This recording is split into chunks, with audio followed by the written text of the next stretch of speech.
We're back with the latest episode. So yeah, we're gonna get into this straight away. It's about the three lions on the shirt. Obviously, I've got my eagles, but it is what it is, and the puma thing. So it's a big cat.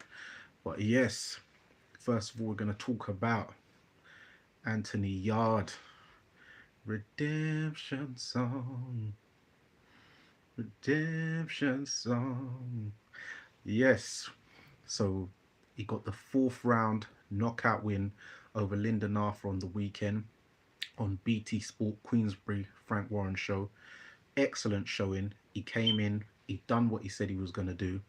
Um, he was aggressive. He was using the high held guard, coming in bullish rather than trying to do the slick stuff. Because I've said for a little bit now that he's too hench to be trying to do the slick thing. Yes, he is. He has got slick skills, but that's against a certain very low level opponent. For a good opponent, certain opponents, even as Floyd did, certain opponents he had to just come in with a high guard. He didn't use the Philly shell shoulder roll on everybody, especially southpaws. When he fought southpaws, he didn't use it.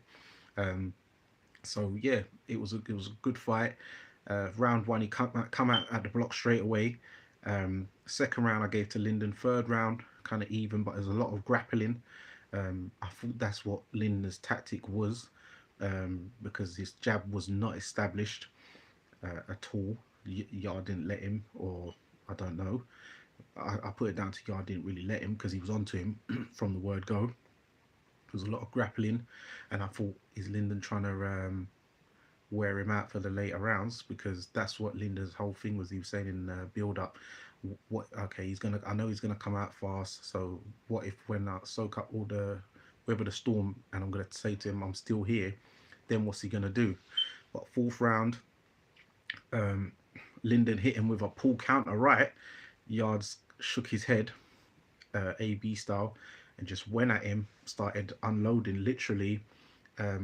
Started to rain punches on him, uppercuts, multi uppercuts, hook to the body, hook to the head, uppercuts inside, left uppercut, left hook to the body, then right hook to the head. Lyndon went down, and yeah, and he didn't. Well, he kind of got up at 9.5, but the ref waved it off, and Lyndon didn't seem to complain. Normally, they would have gave him, let him back out, especially as it was a championship fight and him being the champion. But I didn't see any complaints. It was good to see Tunde and Pat Barrett make amends of their little quarrel they was having. It was good for the culture, good for the people to see in the arena.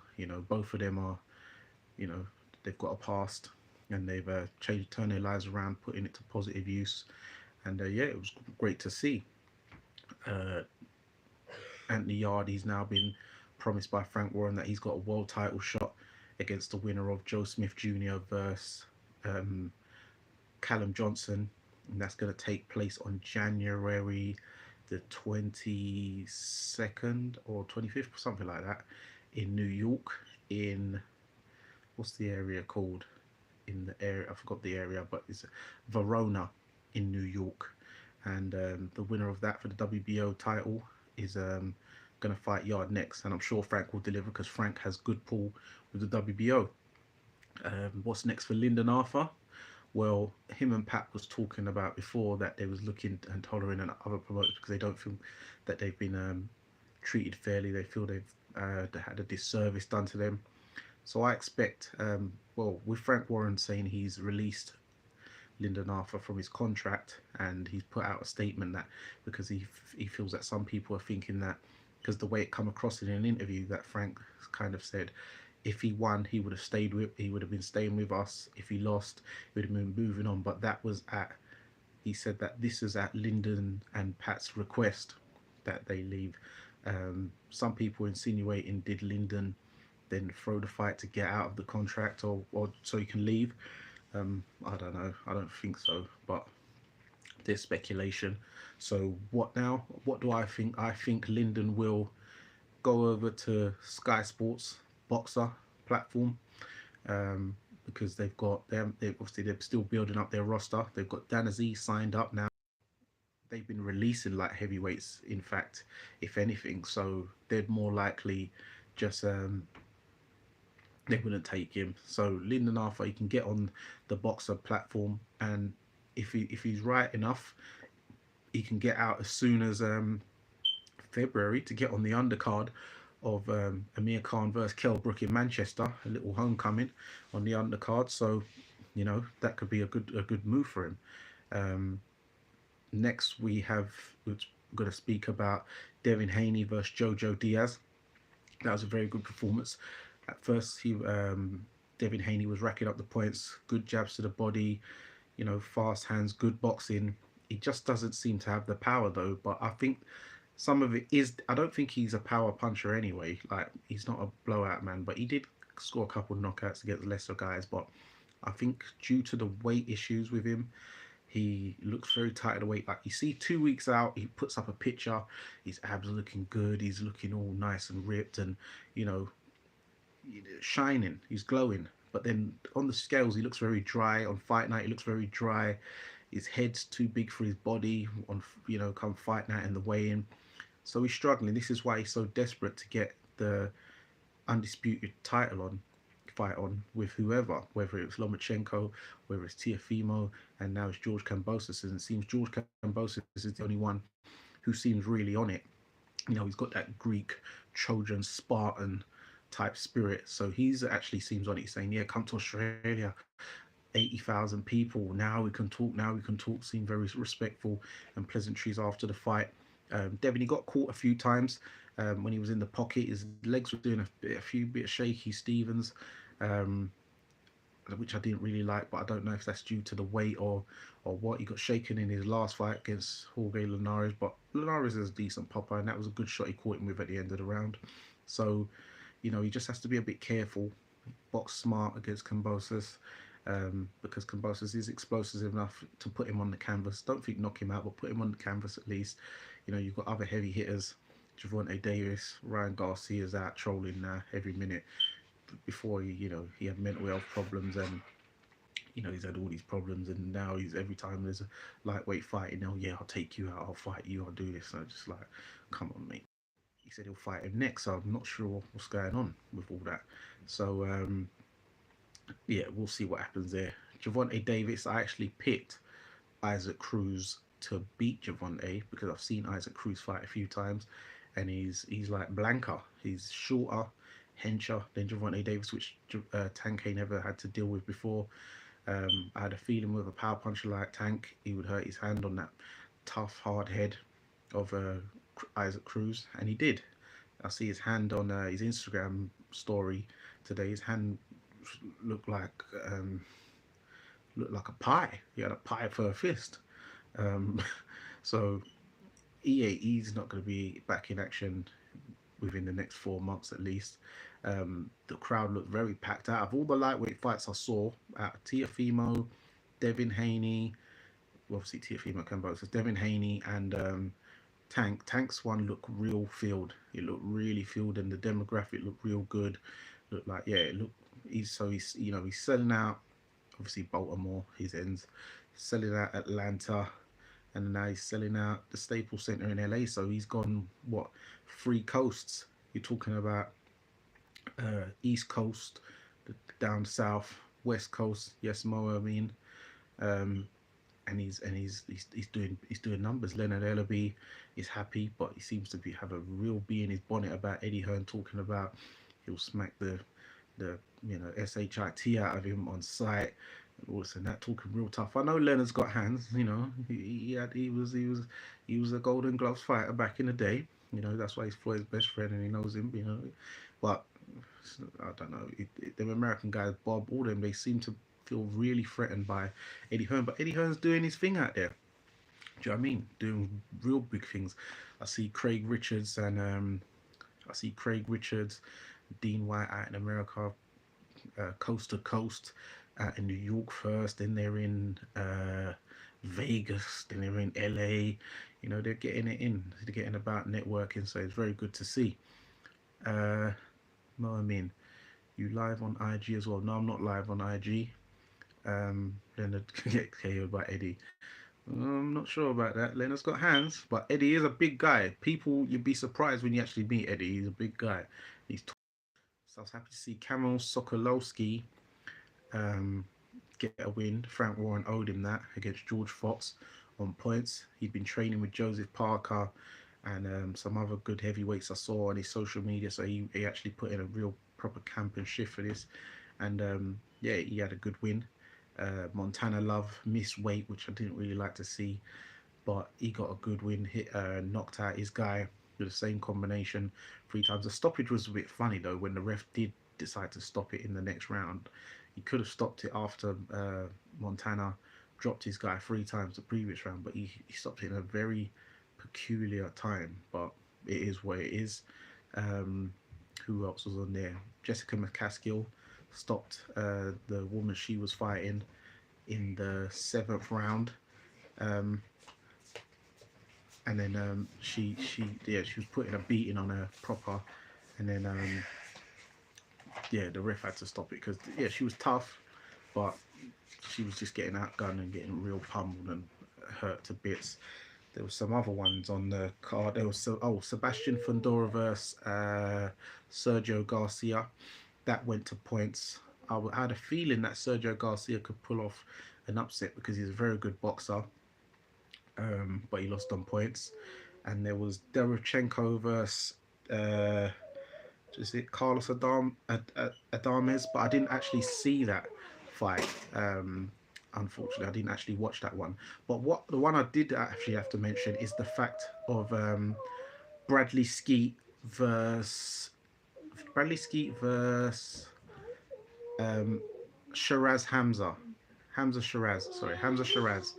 And yeah, and that one, Bradley Skeet was boxing his ears off, and he was boxing his ears off, and Shiraz couldn't really get near him, and he was, what happened? He pushed, kind of hit Bradley on the back of the head. Bradley went down, and then he decided to hit Bradley 3 times while he was on the canvas with a 1-2-3, with the last one landing on the chin, and Bradley laid out on the canvas, and I thought, automatic DQ. That's 3 punches. That's very intentional. All right, 3 strikes, you're out. Surely, even in baseball, they're doing that. Sam Sosa, still work magic. So the ref, Steve Gray, he's apparently he's blocked off Dominic Ingle. He's told Bradley. Some people, could hear it on TV even when he's saying, you're gonna have to get up, or I'm gonna have to stop the fight. So Bradley's in a rock and a hard place. Him being a fighting man, he's got up, but he's in no position to continue. And Hamza's, finished him off, but it left a real sour taste in my mouth. Justice for Skeet. A lot of people have been petitioning online, writing online, that this needs to be ruled as a no contest and they can run it back. Hamza Shiraz has said that he's willing to give him a rematch. He thinks, it's the right thing to do because he knows he can't sleep at night. That's not a real win. He cheated to do that.